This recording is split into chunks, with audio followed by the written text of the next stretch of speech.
धन्यवाद पिता परमेश्वर। सभी को जय मसीह जी की। परमेश्वर के वचन में जाएंगे।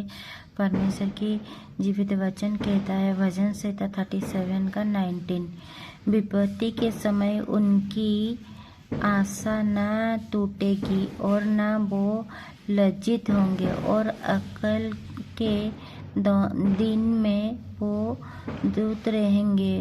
दृढ़ लोग, दुष्ट लोग नष्ट हो जाएंगे और यहोवा के शत्रु खेत की सूर्योपास के समान नष्ट होंगे। वो धुएं के समान लुप्त हो जाएंगे। दुष्ट गुण लेता है और भरता नहीं, परंतु धर्मी अनुग्रह करके दान देते हैं, क्योंकि जो उससे आशीष पाते हैं वो तो पृथ्वी के अधिकारी होंगे, परंतु जो उससे स्थापित होते हैं वो नष्ट हो जाएंगे। परंतु की गति यहोवा की ओर से दृढ़ होती है और उसके चलन से वो प्रसन्न रहते हैं।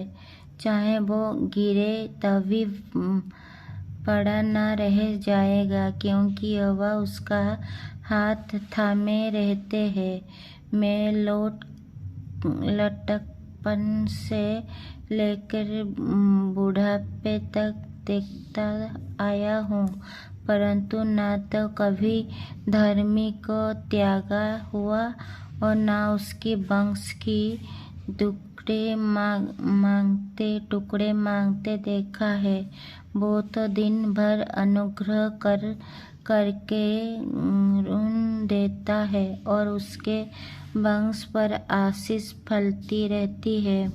बुराई को छोड़ और भलाई कर और तू सर्वदा बने रहेगा, क्योंकि यहोवा न्याय से प्रीति रखते और अपने भक्तों को न तेजेगा। उनके तो रक्षा सदा होती है, परंतु दुष्ट का वंश काट डाला जाएगा। धर्मी लोग पृथ्वी के अधिकारी होंगे और उसमें सदा बसे रहेंगे। धर्मी अपने मुंह से बुद्धि बातें करते और न्याय का वचन कहते हैं। उसके परमेश्वर की व्यवस्था उसकी हत्या में बनी रहती है। उसके बैर नहीं फिसलते। दुष्ट धर्मी के ताक में रहते हैं और उससे मारा डालने का यत्न करते हैं। यहोवा उसकी हाथ में न छोड़ेगा, और जब उसका विचार किया जाए तब वो उसे दोषी न ठहराएगा। यहोवा की बाढ़ जोता रहा और उसके मार्ग पर बना रहा, और वो तुझे बढ़ाकर पृथ्वी का अधिकारी करेगा। जब दुष्ट काट डाले जाएंगे तब तू देखेगा।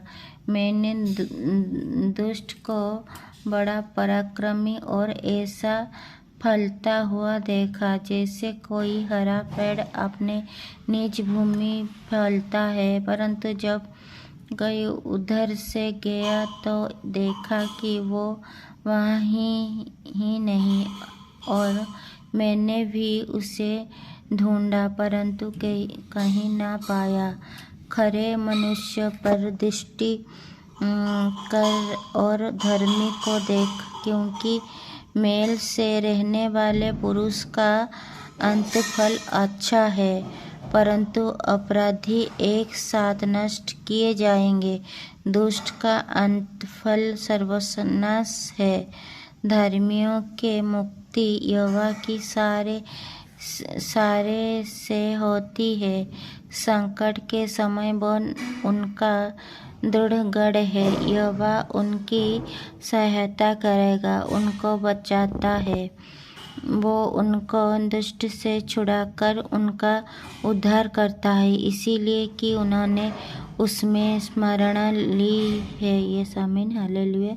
जितने भी भाई और बहन इस वचन को पढ़े और सुने जाने में प्रभु आप लोगों को से आशीष दे और बहुत से आशीष दे। यीशु मसीह सामर्थी नाम में आमीन आमीन। Hallelujah hallelujah. सभी को मेरी तरफ से गॉड ब्लेस यू।